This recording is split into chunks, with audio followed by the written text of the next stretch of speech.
back to my channel. So I'm here to share my bed stories. Yeah, bed stories. After 3 months of putting to bed, I think I'm ready to share my bed story. Okay.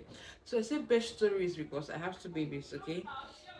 I gave birth to Ariella at 38 weeks on 27th of October 2022. Then gave birth to my baby boy Alexis on 5th of October 2024. Okay, so let's move back to Ariela's first. Okay, bless you, baby. Okay, so let's move back to 37th week.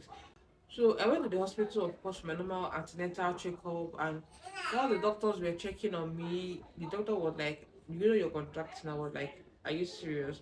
So as the first time mom, I didn't really know I was okay. So I asked him, "What does that mean? Am I ready for labor to put to bed?" He was like, "No, since it's not painful, that there is no need for that." I called my mom. I told her, "Mom, you see what the doctor told me?" She was like, "Yeah, since it's not painful, don't bother. Just be watching yourself. If you feel anything, just rush to the hospital." I was like, "Okay, no problem." So within that week, I think I went to the hospital for like 3 or 4 times. Okay, please hear me out. I'm a first time mom. What do you expect me to do? I didn't want to give birth on 37 weeks was because I wanted to participate in my parish harvest Thanksgiving. So I prayed to God that I would want to put to bed after the Thanksgiving. So within that 37th week, into 38 weeks, I was having so many signs. First of all, I lost my mucus plug. Then I had to snap it. I sent it to my midwife. She asked me questions. Are you feeling any pains? I said no. She was like, okay, let's watch it. I asked her, should I start coming to the hospital? She was like, no. So according to antenatal, you know you've lost your mucus plug when maybe it's mixed with blood and stuff like that. And to be honest, to be quite honest, that mucus plug was just like, it was clear. It was just like your normal mucus this thing. Okay.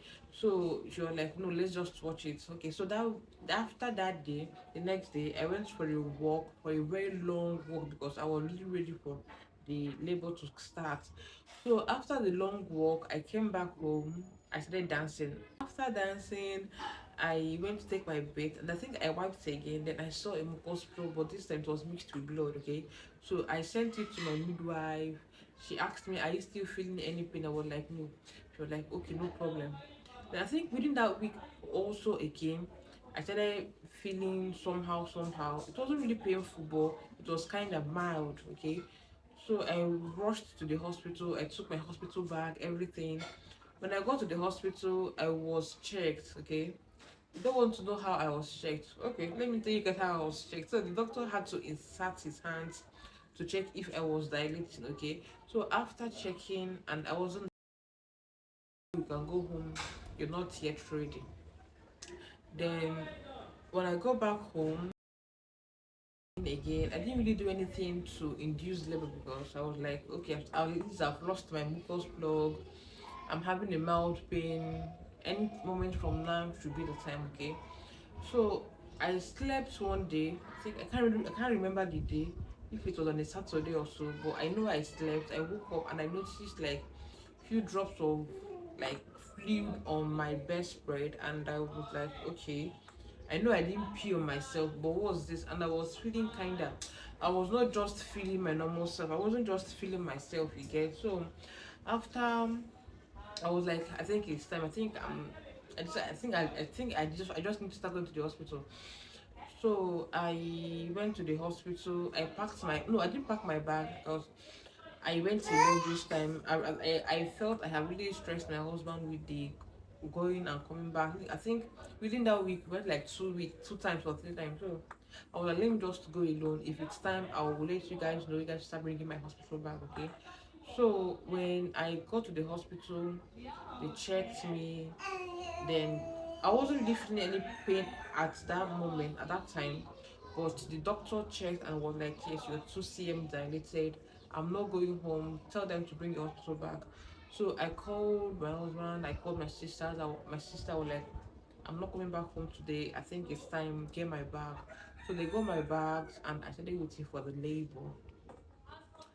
So as a first time mom, I really didn't know what I was expecting for labor, but I know they told us in antenatal class that at least you know that your labor is progressing. After 4 hours, they check and there is a progression in your dilation. Okay, so this progression. Everybody was happy. I was happy.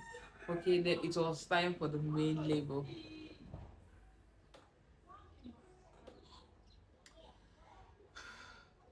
Nobody will explain to you pain, the pain of labor. Labor is painful. I think on I think I'll have to make a video on labor itself. No, but I don't know why people are shy to talk. I don't know if it's shy or they don't want to give you an idea the pains of labor. I saw and I witnessed the pains of labor. Just like I said, the labor was progressing, so everything was quite fast. After like after like 3 or 4 hours, I put to bed. Okay, it was quite painful, yes, but at least I saw my baby. So when it was time to push, I pushed, and nothing for she wasn't coming out. I was like, please, I need you to tear me. Please tear me. Please tear me. I can't do this anymore. Please tear me. And that was how they tore me. Bah. Okay, let me take you back to my antenatal class.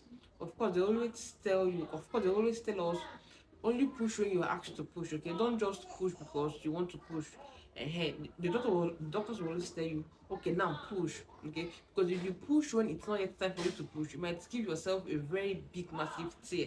And trust me, it's not funny. So I was really, really trying to follow that instruction. So after I have followed all instructions and the baby's head wasn't forthcoming, I pleaded, I asked them to give me a tear and they told me. So when they told me after the first push, I put to bed. Once she came out, that should be all right. No, it was time to deliver the placenta. My placenta didn't come out immediately. I was like, God, what is all this again? After I have put to bed, it's not this placenta that's going to be a problem for me. So after I prayed, of course, I was like, God, please, I think I've gone through enough pain already. Please let this baby come out. Let me pause you now. Let me just know that while I was going through this labor, I was playing this song by Pastor Nathaniel Basti. See what the Lord has done. It was playing all through my labor. So I had to say a prayer that God, please allow me, let this placenta come out. I think I've gone through a lot. I've seen enough pain, and I hear stories of placenta didn't come out. They're going to put, the doctor's going to be a long glove, put his hands in your vagina and draw out the placenta. I didn't want to go through that pain, okay? So I had to pray, God, please let this placenta come out. And after a few minutes, like a minute or so, I delivered the placenta. I mean, that should be like the end of the whole stress, right? No. It was not time to stitch the cord I asked them to give me. Okay, so on a norm, there's this injection they give to help with the pain while stitching you up. Okay, well, I don't know why it didn't work for me. Like, it didn't work for me. They even asked if I drink. If I don't drink, so why is it not working for me? Why is it painful? They were like, this thing they were giving me, the injection. I'm going to put the name here. I've forgotten the name of the injection. That it's wearing off and they can't give me anymore. I think they gave me like two or so, and they can't give me anymore. I have to pass through the pain on my own. God, I so much cried. I wailed. When I was in labor, I didn't cry. No, I didn't cry because I heard that once you start crying, you start crying. I was just like, I didn't cry. You get? But while they were stitching me, I wailed. I cried. Like, it was painful. It was so painful. But thank God I went through it, and yeah, that is it. At the end of the day, I after stitching me up, of course, I cleaned up, went with my baby, and we stayed, and that was it. Beautiful experience, if you asked me. For a first time mom, I think for a first time mom, it was less painful for me. You still know the reason why I said it's less painful. We all have our experiences. Don't doubt me, okay? We all have our experiences, but for a first time mom, it was okay for me, okay? And that was it. Ariella was less painful. Then let's come back to my second child, Alexis.